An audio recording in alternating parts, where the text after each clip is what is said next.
un grito desde el purgatorio. Gritos que no se escuchan aquí en la tierra. Llanto, tristeza, abandono. Moradores vivos de la tierra, ¿dónde está nuestra piedad? Gemidos de dolor, sed, una terrible sed que no se apaga.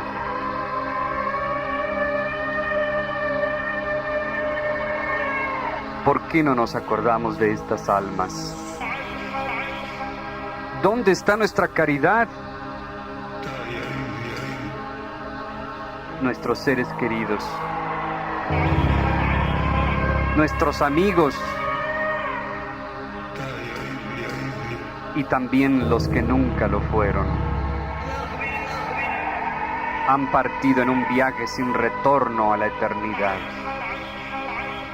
¿Por qué nos olvidamos de estas almas que están sufriendo un penosísimo proceso de purificación? ¿Qué dolores tan imposibles de imaginar?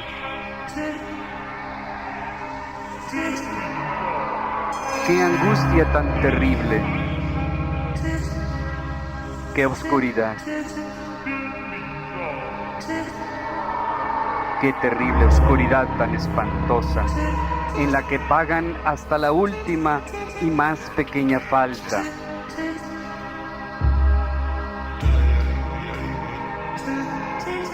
Imaginemos un poco ese terrible sufrimiento. Ellos también son nuestros hermanos. Es la iglesia purgante.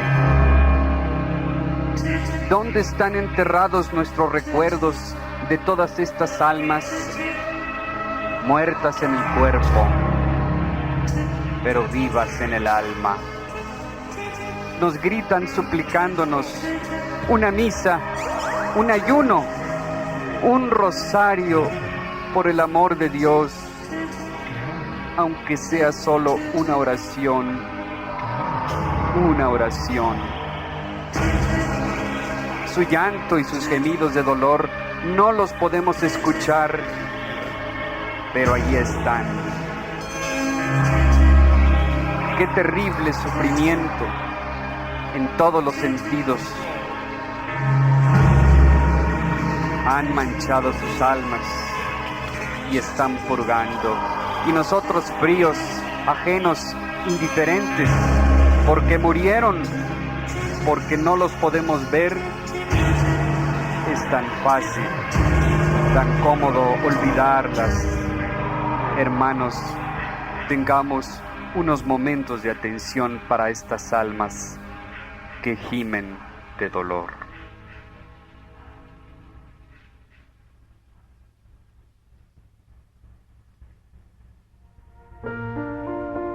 El dogma del purgatorio ocupa un lugar tan prominente en el plan divino y desempeña un papel tan esencial en lo que es el negocio de nuestra salvación, que es imposible comprender la ciega despreocupación en la que vivimos. Es un estado en el que tal vez nos hallaremos en muy poco tiempo. Ay, decía San Francisco de Sales, ay, no nos acordamos ni lo bastante ni lo suficiente de nuestros queridos difuntos. Su memoria perece entre nosotros, ahogada, luego que cesa el último sonido de la campana que escuchamos en el panteón. Sin pensar qué amistad pudo acabar con la muerte. Si realmente fue amistad, una amistad verdadera, no puede terminar ahí.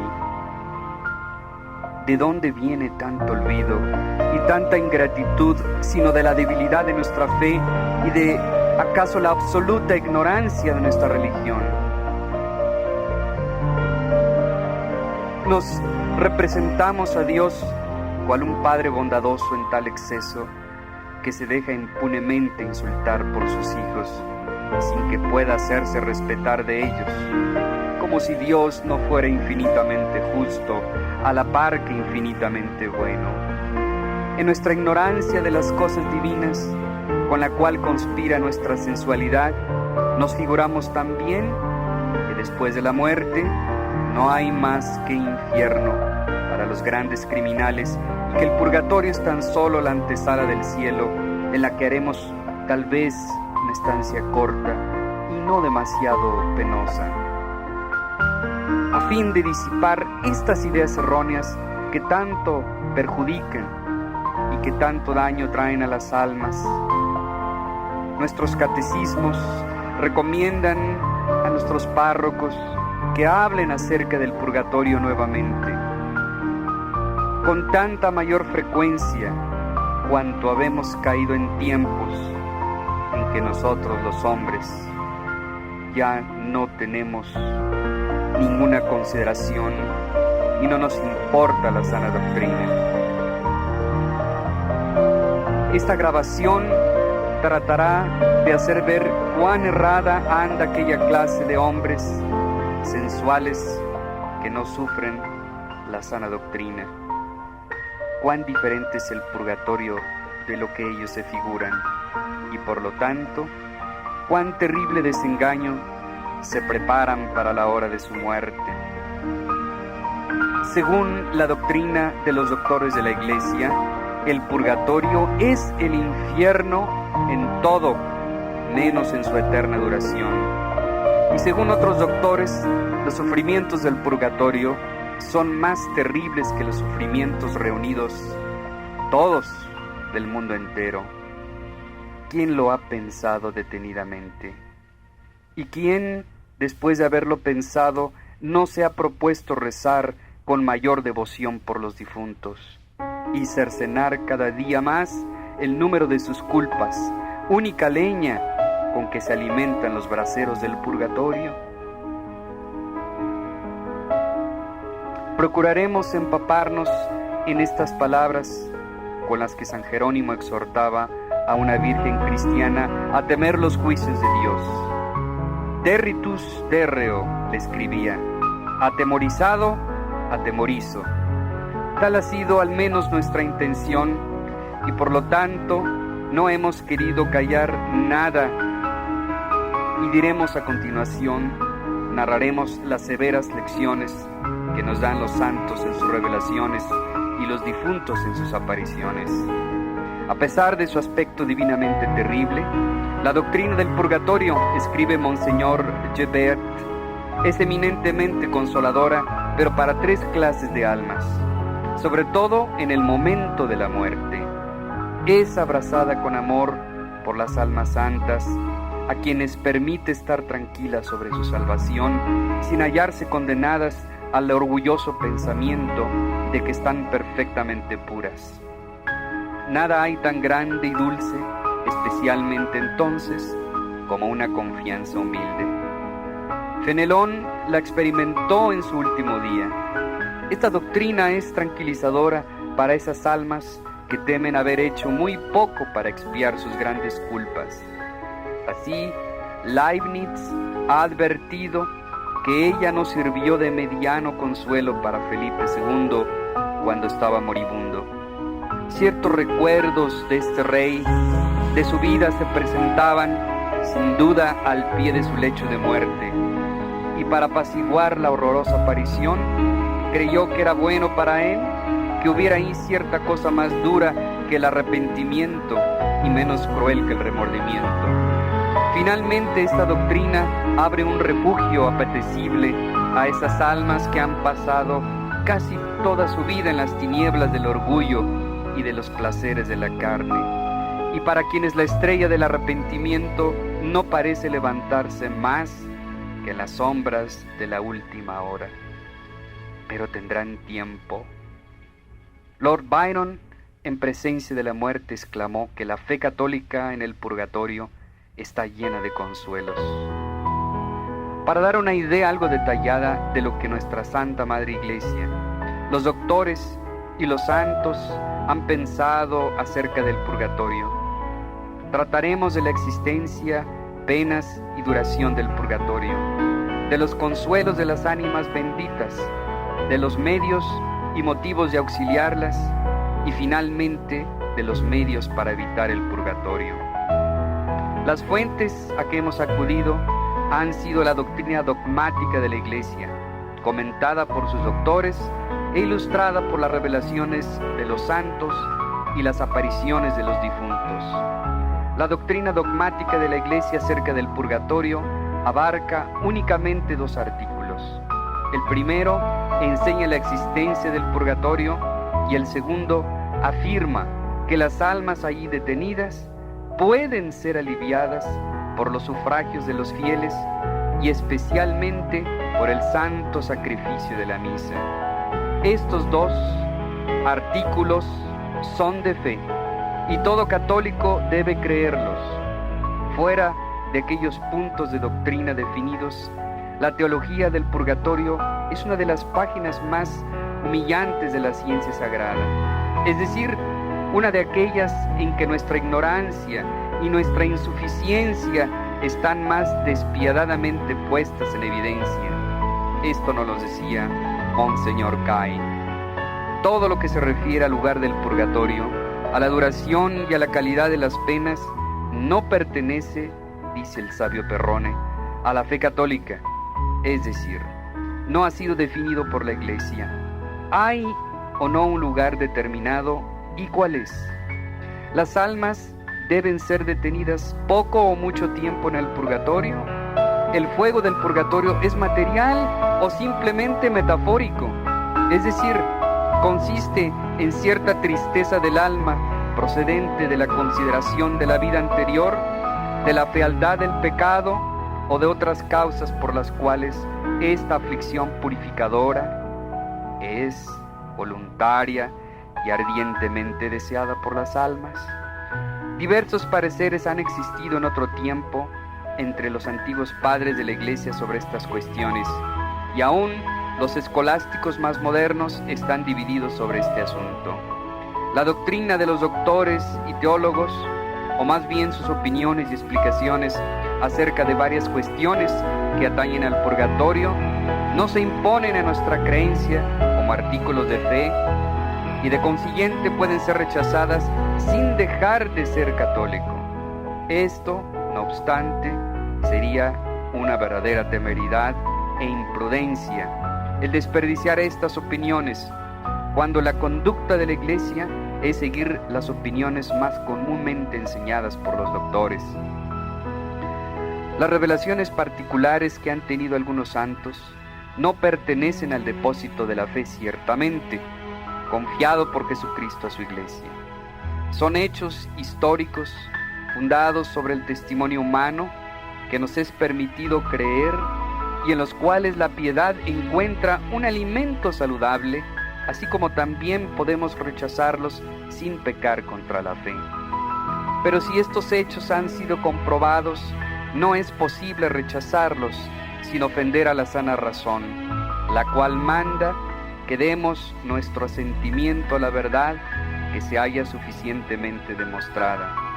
A reserva de estas explicaciones, es importante no exagerar la autoridad de las revelaciones, aun de las que emanan de los santos canonizados. Se sabe cuánta discreción la Iglesia usa de ellas. Es la doctrina universal de los místicos y en particular de Santa Teresa y de San Juan de la Cruz, que el error puede perfectamente insinuarse en los documentos de esta clase, por respetables que sean. Cuando se trata de santos ya canonizados, la buena fe no se halla en tela de juicio. Se refiere ciertamente lo que se ha visto, al menos tal como creyó haberlo visto. ¿Es acaso cierto que lo haya siempre visto bien? Además, cuando vierte en lenguaje terrenal lo que se le apareció en un arrobamiento del éxtasis, no podrá el instrumento que tiene en su poder mal traducir a veces su pensamiento. Santa Ángela de Foligno y varios otros extáticos se han quejado amargamente de aquella pobreza del lenguaje humano para expresar los misterios de lo invisible. Con eso y todo, no debemos ser demasiado incrédulos acerca de los hechos sobrenaturales a que se refieren los dogmas de la fe. San Pablo nos dice que la caridad todo lo cree. Esto lo vemos en la primera carta a los Corintios, capítulo 13, versículo 7. Es decir, todo lo que se puede creer prudentemente y cuya creencia no puede ser dañosa, sino al contrario, provechosa al alma. Si la prudencia reprueba una credulidad ciega y supersticiosa, por otra parte, se debe evitar el exceso contrario en que cayó el apóstol Santo Tomás. «¿Crees porque has visto y tocado?», le dijo el Señor. «Debías creer el testimonio de tus hermanos. Con exigir más, has sido incrédulo. Bienaventurados los que creen sin haber visto. No seas incrédulo, sino creyente». Juan capítulo 20, versículos 27 en adelante. Conforme a estas palabras, la Iglesia Católica, sin establecer su doctrina sobre dichas revelaciones, las tiene sin embargo en grande veneración, motivo a los santos personajes a quienes se hicieron y a las grandes lecciones que ellas encierran acerca de la severidad de los juicios de Dios, del rigor de las penas del purgatorio, de la necesidad de huir del pecado y la obligación estrecha de auxiliar a las benditas ánimas. Los esclarecidos varones de la Iglesia, cuales fueron, por ejemplo, San Gregorio, San Bernardo, San Francisco de Sales, San Alfonso María de Ligorio, San Belarmino y otros varios doctores, tan sabios como santos, no han vacilado en aprovechar en sus escritos de los pensamientos y revelaciones de esas almas que tenían iluminados los ojos del corazón y comprendieron mucho porque amaron mucho. Recordemos lo que nos dice el libro de los Efesios, capítulo 1, versículo 18. Hablando del libro de las revelaciones de Santa Gertrudis, el venerable Blosio se expresa en estos términos: «Este libro encierra tesoros. Los hombres orgullosos y carnales, que no comprenden nada de las cosas de Dios, tildan de sueños los escritos de Santa Gertrudis, Santa Mechtildis, Santa Hildegarda y demás, porque ignoran con qué familiaridad se comunica Dios a las almas sencillas y amantes, y cuánto se complace en iluminarlas con las luces de la pura verdad, sin ninguna sombra de error. Lo que realza todavía más la importancia de esas revelaciones particulares es que Dios se ha propuesto por medio de ellas fomentar en nosotros una devoción más compasiva y eficaz hacia sus queridas esposas del purgatorio. Con qué espontaneidad y con qué heroísmo multitud de almas generosas han correspondido a los deseos del cielo, no satisfechas con hacer de sus dolores inevitables un apostolado en favor de los difuntos.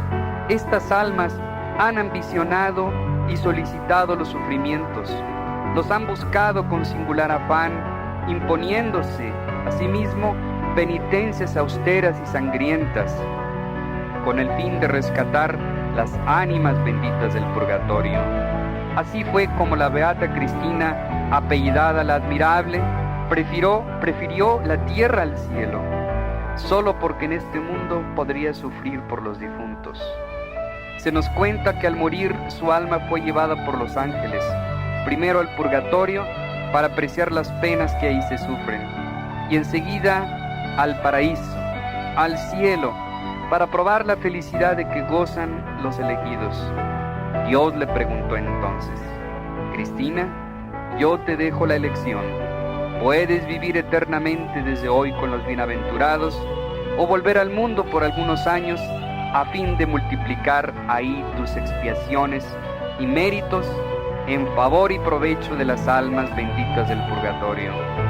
Si quieres disfrutar de la felicidad eterna, lo puedes ahora mismo. Si prefieres socorrer aquellas infelices almas cautivas en el purgatorio, vuelve a revestirte de tu cuerpo para que sufras en el martirio de la caridad.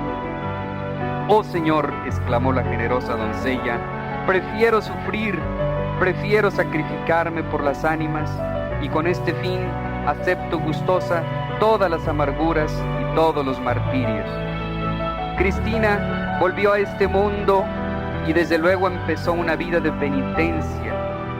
penitencias horrorosas y nunca antes vistas, que duraron por espacio de 42 años y cuya sola relación nos causa a la vez espanto y admiración. De ahí le vino el apellido, la admirable.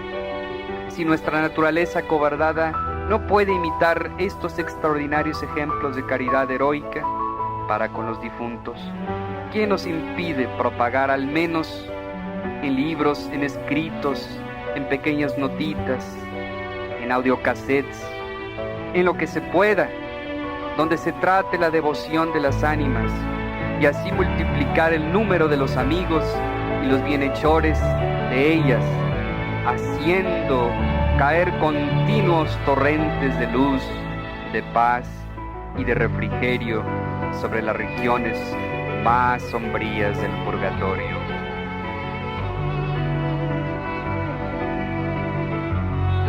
Como toda verdad que tiene anexas obligaciones graves y se halla en abierta pugna con nuestra sensualidad, el dogma del purgatorio ha sido impugnado, ha sido negado y sigue siéndolo por dos clases de personas: nuestros hermanos separados, los protestantes, y los incrédulos, los racionalistas.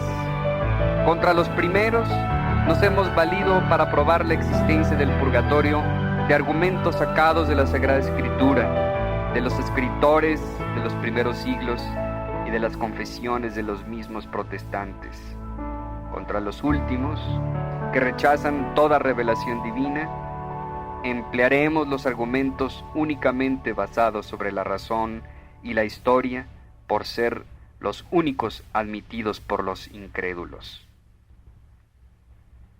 Esta demostración, por árida que sea, no dejará de ser útil a los creyentes, pues a más de afianzarlos en su creencia, les suministrará pruebas abundantes para que en cualquier emergencia puedan lisa y llanamente dar razón de la fe que está en ellos.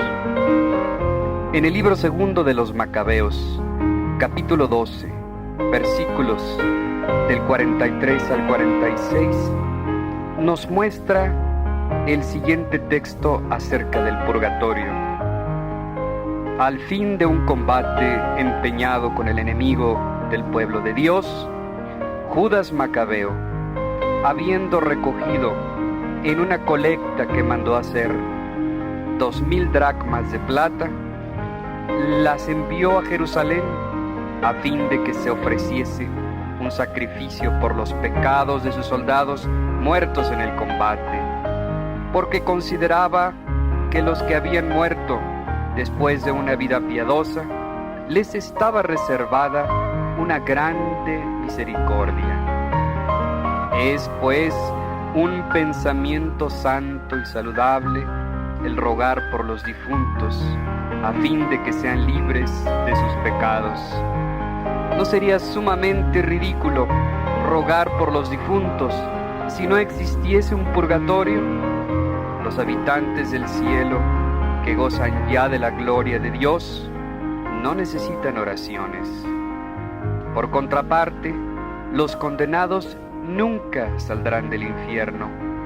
Inútil, pues, es rogar por ellos. Hay, sin duda ninguna, un lugar intermedio y transitorio en que las almas de los que han muerto después de una vida piadosa se purifican y mediante los sufragios de los vivos reciben alivio en sus penas. Así lo creía Judas, general prudente y fiel observador de las leyes patrias, quien mandó hacer esta colecta solemne y pública. Así lo creían todos sus soldados, quienes dieron generosamente esos 2,000 dracmas.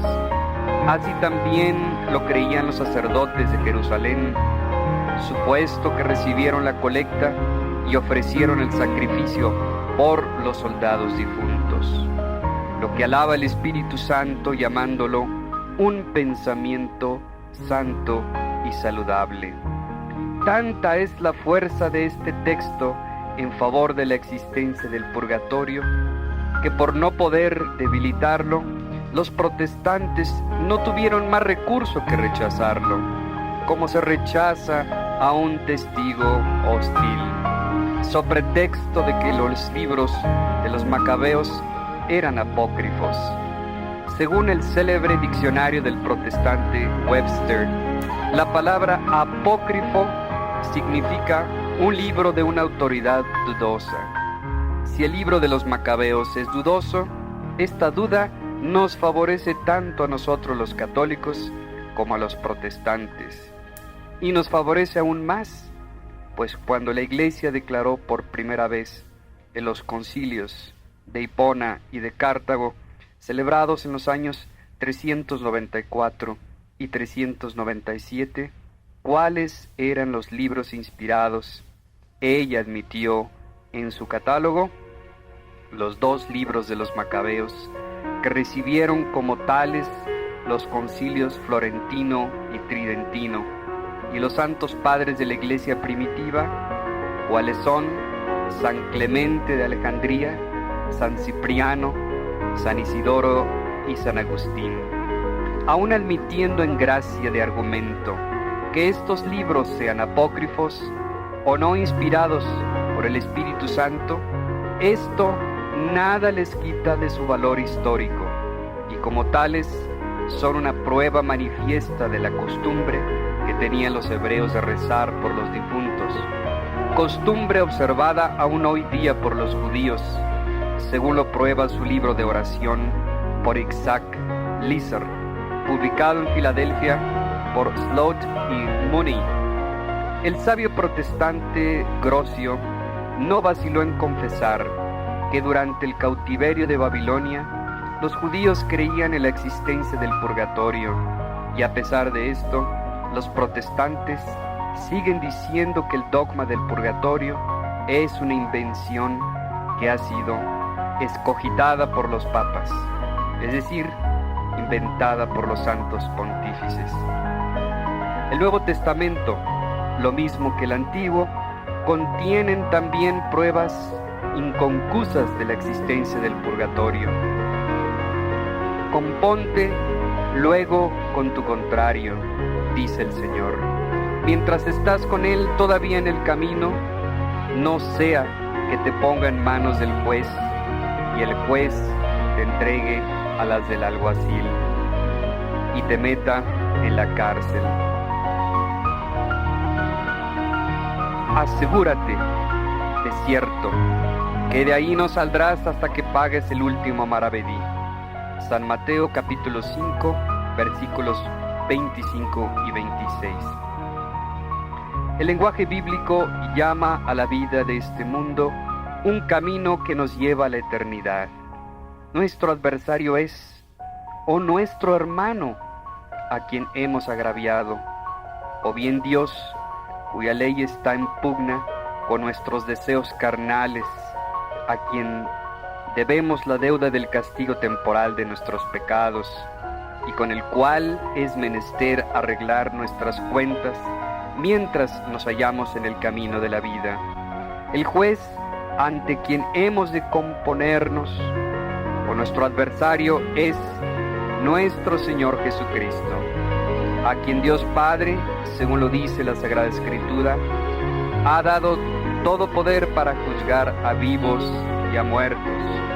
La deuda que hemos de saldar hasta el último maravedí son las penas satisfactorias que debemos pagar a Dios en esta vida o en la otra.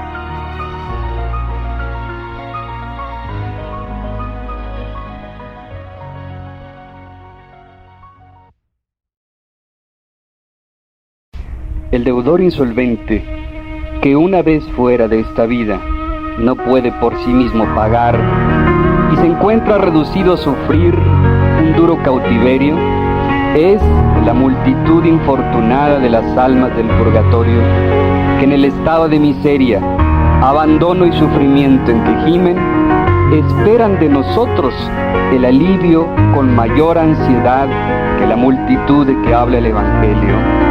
Esperaba de Jesucristo el pan milagroso. Finalmente, la cárcel en que se encerrarán a los que mueren sin haberse reconciliado con sus contrarios mientras se hallaban en el camino de esta vida, no pueden estar en este mundo, pues el juez de quien se habla es Jesucristo mismo, en cuyo altar se depone la ofrenda de la persona contra quien su hermano tiene alguna queja. Y como caemos en manos del juez supremo solo después de la muerte, síguese de ahí que esta cárcel no se halla en este mundo, ni en el cielo, donde no hay deuda que pagar, ni tampoco en el infierno, en el cual el último maravedí nunca se podrá pagar. Esta cárcel o purgatorio es, pues, un lugar medio entre el cielo y el infierno, en donde se perdonará el último pecado, cual lo supone esta oración del Señor: a cualquiera que hablare en contra del Hijo del Hombre, se le perdonará, pero quien hablare contra el Espíritu Santo, no se le perdonará, ni en esta vida, ni en la otra. San Mateo, capítulo 12, versículo 32. Si el pecado contra el Espíritu Santo no se perdona en el otro mundo, habrá pues algunos pecados que podrán ser remitidos, no en el cielo, porque ahí no entra ninguna cosa manchada, tampoco en el infierno, porque en él no hay remisión de pecados, sino solo en este lugar intermedio que llamamos purgatorio. De lo contrario, escribe San Agustín, no hubiera sido verdad el decir que este pecado no sería perdonado ni en este mundo ni en el otro, caso que algunos pecados no se perdonasen en la otra vida. En el día del Señor, dice San Pablo, el fuego mostrará cuál sea la obra de cada uno. Si la obra de cada uno se quemare, será suyo el daño. No obstante, él no dejará de salvarse, si bien como quien pasa por el fuego. Primera carta de los Corintios, capítulo número 3, versículos 13, 14 y 15. El fuego en que se probarán nuestras obras no es el fuego de este mundo, ni un fuego en el sentido figurado, sino un fuego verdadero que quemará en el día del Señor, que es el día del juicio. Este fuego que quemará las malas obras de los difuntos no será el del infierno, pues el que será así purificado no dejará de salvarse después de haber satisfecho a la justicia divina. Este fuego será el del purgatorio, cual lo entendió San Ambrosio en estas sus palabras. Mientras San Pablo dice, como por el fuego, él muestra que será salvo, pero tendrá que sufrir el castigo del fuego, a fin de que una vez purificado por él, pueda salvarse y no verse eternamente atormentado. Si nos conducimos bien, añade San Pablo, nuestra obra no arderá, y el fuego prudente e inteligente de que habla San Pablo no se apoderará de nosotros para castigarnos con sus severos ardores, sino que recibirá como cosas preciosas que le son confiadas en depósito, apenas nos rozará.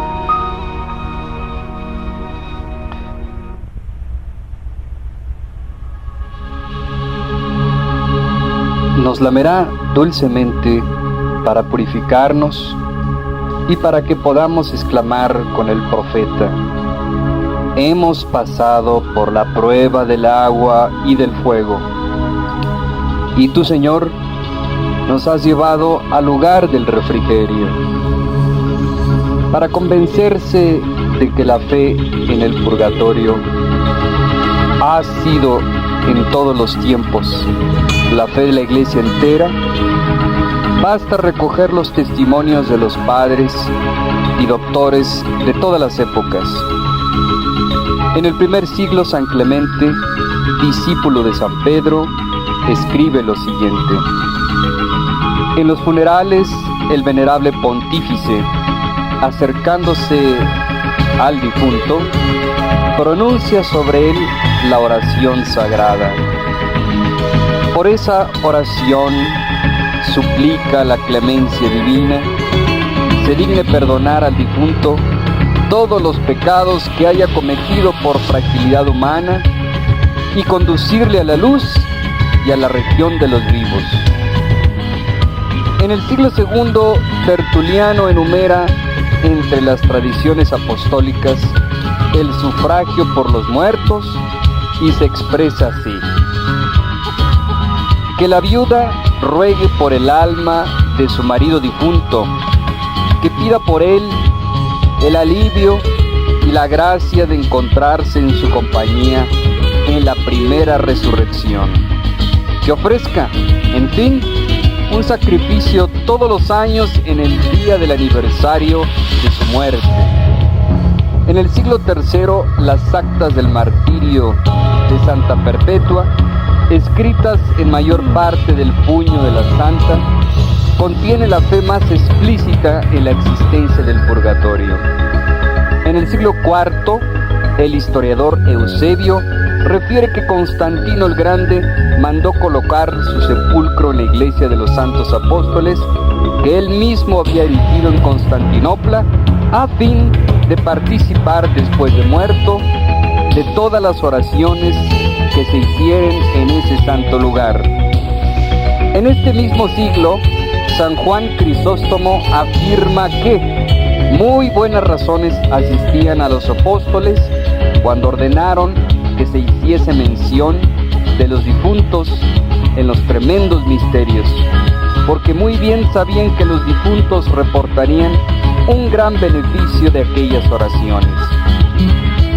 En el siglo V, San Agustín escribió un libro sobre el cuidado que debemos tenerle a nuestros difuntos y en el cual leemos que la Iglesia observa universalmente como un uso transmitido por la tradición de los antiguos padres la costumbre de hacer el sacrificio conmemoración de los que han muerto en la comunión del cuerpo y la sangre de Jesucristo nuestro Señor.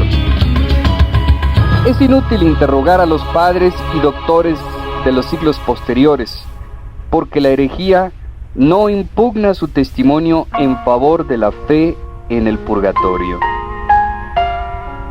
A la autoridad de los padres y doctores de los 5 primeros siglos, solo agregaremos el testimonio de los mismos protestantes que combatieron el dogma del purgatorio. Y no pudieron menos de que reconocer que este dogma no es una invención cuya fecha pueda fijarse y que ha nacido con la Iglesia misma. Martín Lutero se expresa así: yo creo firmemente y aún me atreveré a decir más, que sé que el purgatorio existe. Me persuado fácilmente que se encuentra indicado en las Sagradas Escrituras. Desde luego esto ocurrió antes de que comenzara su herejía.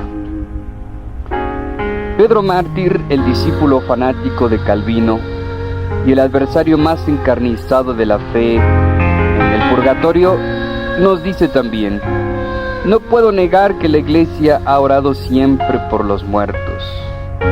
Barrow, obispo anglicano, exigió que su profesión de fe en el purgatorio fuese esculpida sobre un sepulcro con este epitafio que compuso él mismo: oh vosotros, los que pasáis por esta casa del Señor, orad por vuestro consiervo, para que encuentre misericordia en el día del Señor. No hay un solo dogma católico, escribe José de Maistre, que no tenga sus raíces en lo más profundo del corazón humano. El hombre, naturalmente cristiano, según la bella expresión de Tertuliano, siente su corazón suavemente inclinado hacia ciertas verdades reveladas, cual es el dogma del purgatorio, y no obstante los desvaríos de su inteligencia. Es opinión de San Agustín que la creencia en este dogma es más bien un consuelo para los vivos que un alivio para los difuntos, y tal es el motivo por el cual el culto de las ánimas va introduciéndose paulatinamente ahora en la Iglesia protestante. Los episcopalinos, por ejemplo, han ya publicado en Londres, en el siglo pasado, varios libros en pro de la existencia del purgatorio. Tenemos varios ejemplos: El camino de la santidad, El tesoro de la devoción y el catecismo teológico. La protestante Alemania del siglo pasado también ha seguido aquel movimiento religioso hacia la doctrina católica del purgatorio, como se puede ver en el manual de la polémica protestante por Hasse. Hurtler, capítulo 3, página 590. Con motivo de la visita que la reina de Inglaterra hizo el siglo pasado al sepulcro de Napoleón I, a mediados de aquel siglo ocurrió que al salir de la iglesia de los inválidos, Su Majestad observó que su hija, la princesa, no estaba a su lado. La buscaron por todas partes sin poder encontrarla, así que volvieron al mausoleo y la vieron arrodillada y absorta en un piadoso recogimiento ante los restos de Napoleón. ¿Qué hacéis ahí?, le preguntaron. Ruego por su alma, contestó, y sin embargo aquella princesa era protestante. Todos los días ocurre que los protestantes entran en el redil de la iglesia subyugados, menos en el raciocinio, que impulsados por el sentimiento de procurarse los verdaderos consuelos del alma, que buscan, sobre todo en la confesión y en la oración por los difuntos. Tan poderoso es el instinto del alma, naturalmente cristiana, por las creencias y las prácticas del catolicismo. Es cosa pública que en el siglo pasado la conversión del gran maestro de la masonería inglesa, el protestante Marqués de Ripon, exministro de la corona y exvirrey de las Indias, fue debida a la devoción a las ánimas del purgatorio. Durante una excursión en Grecia, su cuñado Mr. Byner fue aprehendido por unos bandidos que lo mataron horrible y despiadadamente, y después lo cortaron en pedazos. La noticia funesta de su muerte tan horrenda causó al Marqués de Ripon una desolación indecible que obligó al gran maestro de la masonería inglesa a pedir los consuelos de su religión. Como el templo protestante estaba habitualmente cerrado en la tarde, el marqués entró repetidas veces en una iglesia católica donde fue testigo de nuestro culto hacia los difuntos. Este culto lo llenó de consuelo y de su corazón conmovido hizo que este protestante vislumbrara las grandezas del catolicismo, que conferenciara con sacerdotes para conocer la verdad y finalmente abjuró de su herejía. Para reparar la pérdida de un jefe tan poderoso y rodeado de tantos prestigios, los francmasones elevaron entonces a la dignidad de gran maestro de la orden al príncipe de Gales de aquellos años, heredero de la corona de Inglaterra. A falta de otros argumentos, la razón cristiana por sí sola nos dice que la justicia y la misericordia divina exigen que haya purgatorio, pues por lo mismo que Dios es infinitamente justo, no puede dejar impune la menor falta. debe querer que el pecador expíe con su persona y satisfaga por su propio pecado. Una misericordia que, perdonando el pecado, dispensase de toda práctica de penitencia al pecador, que no dejase ni aun al más libertino ninguna deuda que pagar, ninguna pena que temer, ninguna satisfacción que dar. Sería una misericordia capaz de destruir entre los hombres toda idea de justicia, todo temor de los juicios de Dios. Una misericordia capaz de despojar el pecado de todo el horror y repugnancia que inspira por sí mismo. Una misericordia capaz de destruir la esencia de la moral cristiana, que consiste en el aborrecimiento de las faltas más leves, puesto que éstas no se contrarían para nada. He ahí por qué, como lo enseña la Sagrada Escritura, la tradición y la Iglesia, como pruebas convincentes, como lo establece la razón misma, como lo persuade la conducta de los más grandes penitentes, aún después de tener la certeza, como la tuvieron David, San Pedro y Magdalena, de haber obtenido el perdón de la falta. Es necesario llorar, es necesario hacer penitencia y descontar la pena con un corazón contrito y arrepentido, humillado, y aún después de perdonada la falta. Supóngase por otra parte que algún cristiano muere de repente sin haber expiado una palabra ociosa, un único pecado tal vez que haya cometido en toda su vida. Esta palabra ociosa es una falta. De cualquiera palabra ociosa que hablaren los hombres, dice nuestro Señor Jesucristo, ellos han de dar cuenta en el día del juicio. San Mateo capítulo 12, versículo 36. Pero fuera del cielo y del infierno no hay otro lugar después de la muerte, dicen los protestantes. ¿Arrojará Dios esta alma en el infierno? No, porque Dios es justo. Debe dar a cada uno según sus obras, y este pecado leve no merece, por cierto, la muerte eterna. Recordemos a San Juan, capítulo 5, versículo 16. Ni quita la gracia de Dios, ya que el justo peca 7 veces. Recordemos el libro de los Proverbios, capítulo 24, versículo 16. Sin que por eso deje de ser justo. ¿Admitirá Dios aquella alma en la gloria? Tampoco.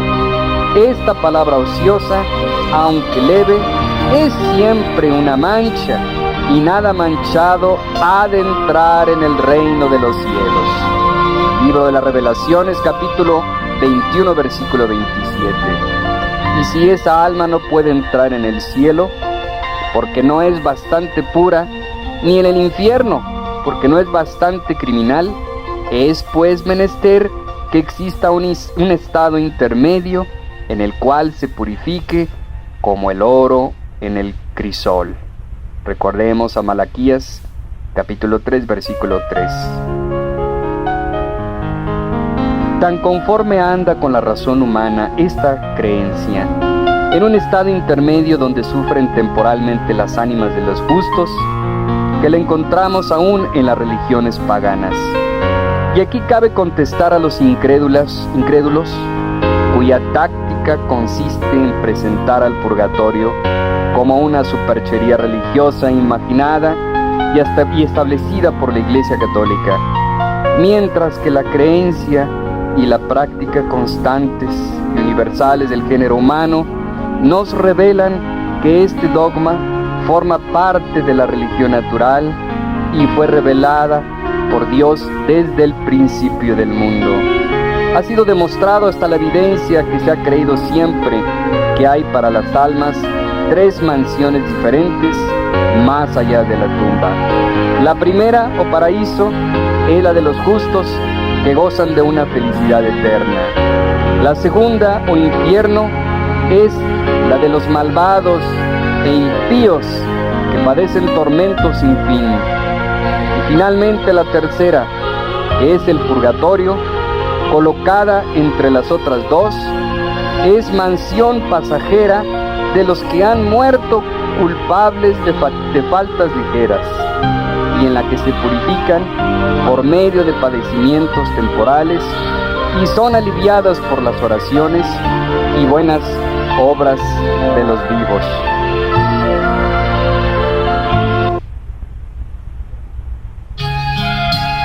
Mis hermanos, en el cassette número 2 continuaremos exponiendo la doctrina del purgatorio dictada por el magisterio de la Iglesia, los de sus sapientísimos padres, los doctores y los santos que gozan ya de la gloria de Dios. A continuación les narraré un capítulo del libro que escribió el reverendo padre Carlos Rossignoli, ilustre jesuita, sobre las maravillas de Dios con las almas del purgatorio.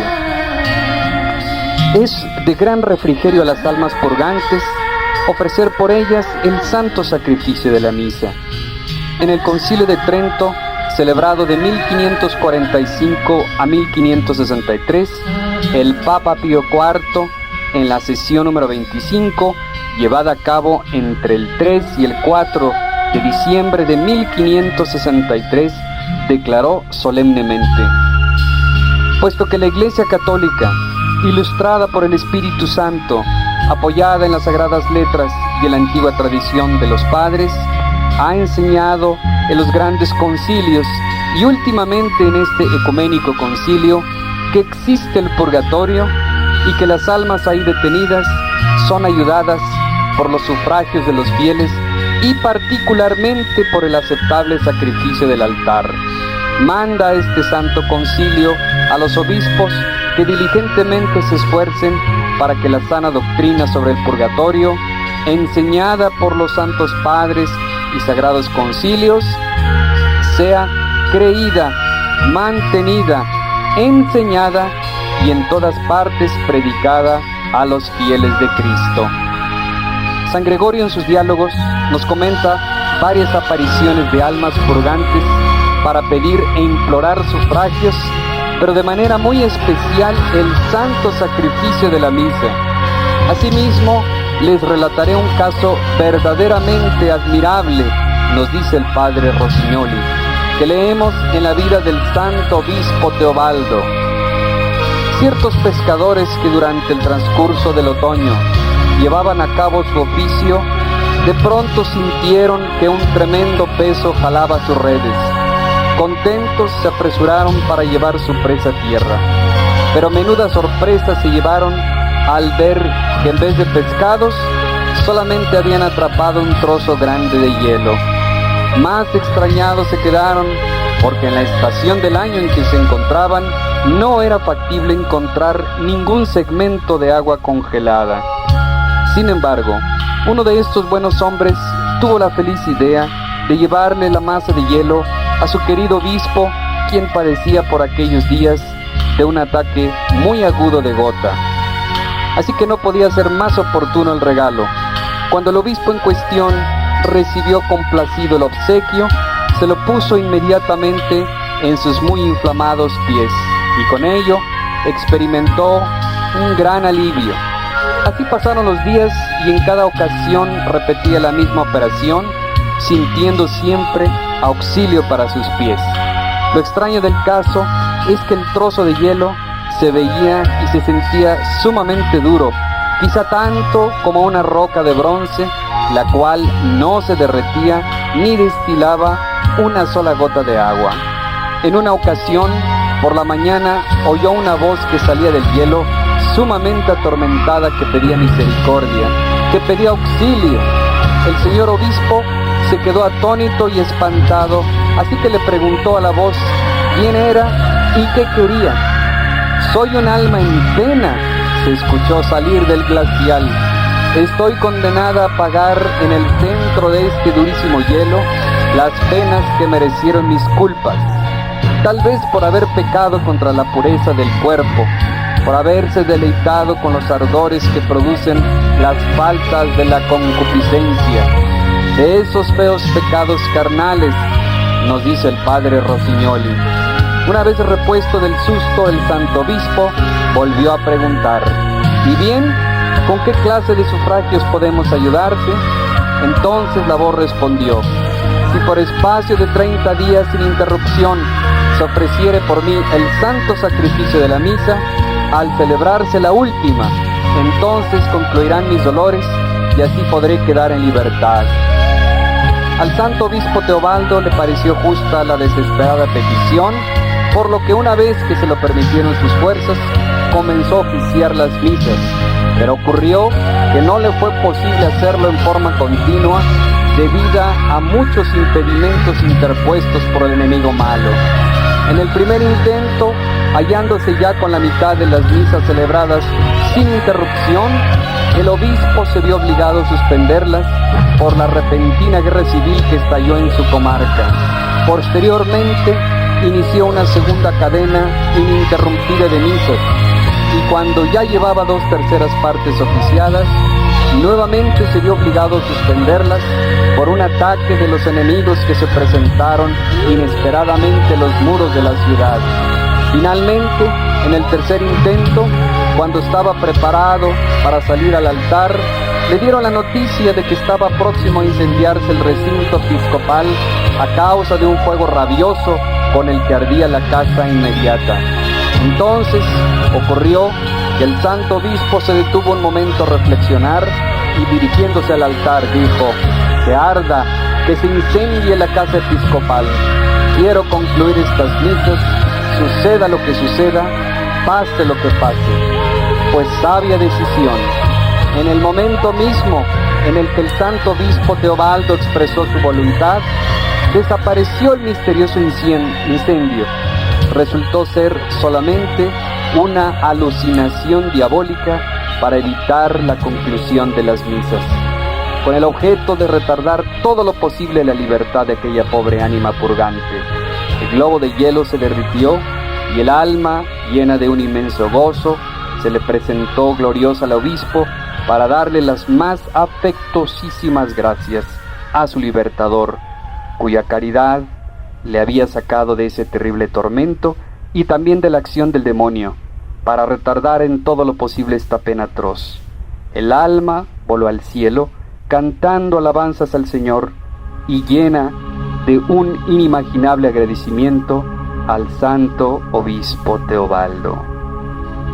Mis hermanos, hemos concluido este primer cassette para mayor gloria de Dios y para recuerdo de nuestros difuntos.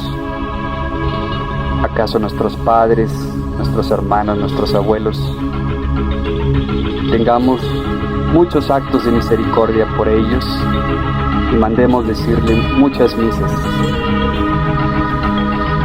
En un segundo cassette continuaremos estos relatos.